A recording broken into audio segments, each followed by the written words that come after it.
高达系列中被称为灵活的胖子的机体有好几台，但能实现在战场上1秒瘦身，褪去矮胖敦实的伪装，化身迷之美少女的机体，我觉得恐怕只有基恩005德天使这一台了。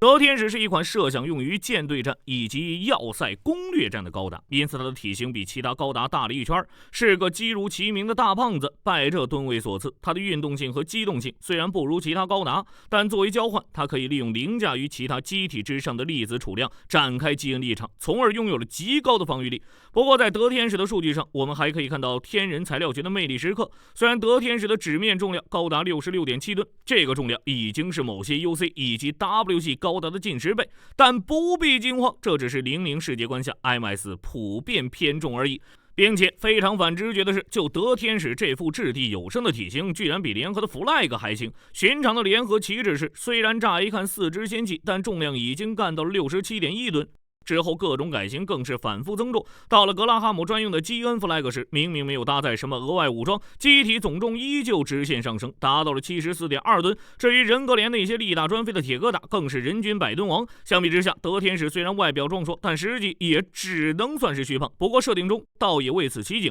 做出了解释，这其实是因为基恩粒子自带的重量减轻效果。看来神棍粒子的事情，观众还是不要搞得太清楚。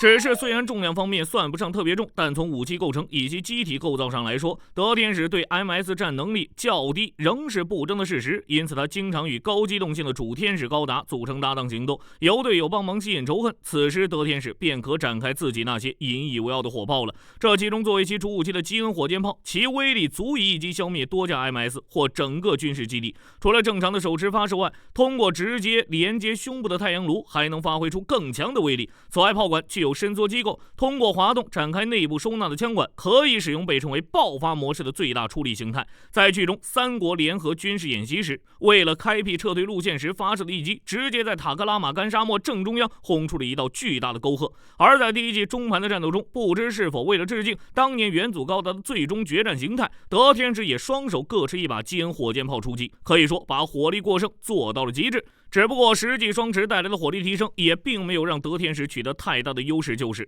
决战中天人的4台高达各自为战，几乎是毫无配合。德天使不光要直接面对大量的基恩 X， 还对上了可以说是象性最差的坐天使2号机，结果就是刚一照面便遭到基恩獠牙缴械，好不容易带来的2门基恩火箭炮立刻丢了1门。而德天使的驾驶员提耶利亚正好又是那种看着冷静，实际在战斗中非常容易上头的性格，搭配上这种威力巨大但能耗惊人无法连续使用的武器，产生了非常奇妙的化学反应，经常会出现打出一击看着唬人，但实际取得战果相当微妙的窘境。除了主武器的基恩火箭炮外，在德天使的双肩还搭载了2门双联装基恩火箭炮，通过机械臂与背包连接，这2组光束炮威力相对较低，主要用作迎击靠近的 MS 的手段，同样拥有足以一击将多数 MS 化为灰烬的威力。不过由于同时也兼任基恩立场发生装置，一旦损坏就会导致基恩立场展开能力下降，从而使机体变得更容易受损，存在这样一个棘手的问题。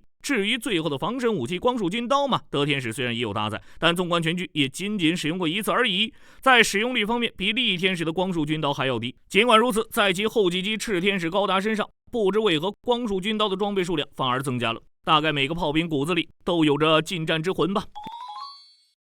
另外，我们在动画中看到的德天使，其正确名称应该是德天使高达粒子型。与之相对的，德天使实际上还有一种遭到了弃用，以基恩导弹等实弹兵器为主的武装方案，名为德天使高达实弹型。这一形态在之后的官方外传中得到了登场，其武装构成很容易联想到宇宙世纪那些让联邦军欲罢不能的全装甲方案。其主武器是安装于右臂的基恩实体火箭炮，双腿正面的厚重装甲中则内藏着可以发射大量基恩导弹的集装箱。另外，在机体左臂还搭载着2枚基恩铁拳，其原理与基恩导弹类似，是通过物理接触将基恩粒子注入敌机内部进行破坏。最后，其左肩安装了1门基恩光束加农炮，这是这一形态下德天使唯一的光束武器，加上是直接连接太阳炉的类型，其威力相当可观。由于大部分武装都是实弹属性，因此德天使实弹型在粒子消耗量上更少，节省下来的基恩粒子也可以用来生成强度更高的基恩立场，在攻防平衡上说不定比粒子此行还要优秀。如果可以是战况切换2套装备方案，甚至进行灵活混搭的话，搞不好德天使还能发挥更强的战斗力。然而实弹型的方案最终却遭到了弃用，其根本原因来自一个深埋于德天使体内的秘密，那便是其厚重装甲之下还隐藏着另一台高达，也就是纳德雷高达。德天使的外表本质上便是这台高达的伪装，其行驶番号之所以跳过4，直接赋予基恩005，也是因为基恩004已经分配给了纳德雷，那身重装甲承担着保护与隐藏纳德雷的作用，可以说是非自愿增肥了。之所以放弃光束与实弹方案切换的设计，也是因为装备换装时可能暴露纳德雷的存在，因此只能忍痛割爱了。和第4世代其他以天使命名的高达不同，纳德雷这个名字实际上源自北美原住民纳瓦霍族传说中的精灵。由于它隐藏在德天使高达的装甲内部，因此即使在天人成员中，也只有极少部分人知道它的存在。该机装备了能将所有与吠陀连接的机体置于控制之下的审判系统，其存在是为了在天人内部发生叛乱时作为反制手段。基于其特性，在对高达战中可以说拥有单方面的压倒性优势。为了不让敌对势力察觉其存在，为其披上外装进行伪装后的机体便是德天使高达。由于这层后天增肥的关系，褪去伪装的纳德雷高达其外观如同没有多余零件的运动员一般，加上那宛如长发般的红色基因粒子传送带，散发出一种多少有些女性化的氛围，从胖子变成美少女，这是何等的励志啊！除了外观之外，由于它是通过卸除外装才显露出来的机体性质，所以经常被吐槽为半裸。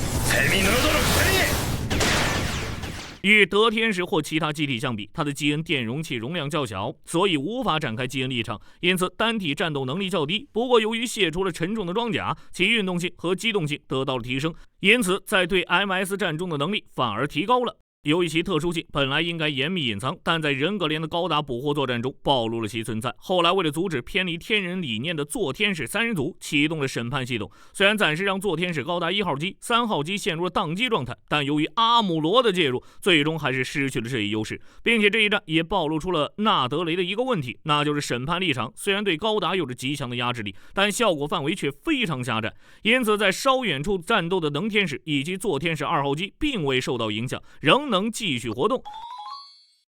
在最终决战中，由于德天使的外甲受损严重，他卸除了装甲，直接以纳德雷的姿态出击。只不过纳德雷在抛开审判系统之后，本体的战斗力实在是令人负荷，因此在几台基恩 X 的追击下，遭到阿尔瓦特雷的粒子光束攻击受损，最后与2000次难驾驶的基恩 X 相杀，同归于尽。之后机体在漂流状态下弹射出了，由于提耶利亚最终幸运的获救，该机体残骸被放弃。实际上，抛开纳德雷标配的枪、盾、光束军刀不谈，他还可以将德天使背包上安装的光束加农炮拿来使用。加农炮底部设有可动式握把，因此在纳德雷状态下可以直接当做手持火器。但由于机体粒子储量较少，很难频繁使用。实际上，在剧中被使用时，也仅仅是在卸除装甲后，为了出其不意攻击对方而开火。在最终战中，或许是因为在前一次战斗中加农炮受损，亦或是为了优先保证持续作战能力，纳德雷并未携带它。那么在天人第3世代的高达中，您最喜欢哪一台呢？欢迎在评论区中留言讨论。那么本期视频内容就到这里，我们下期视频再见。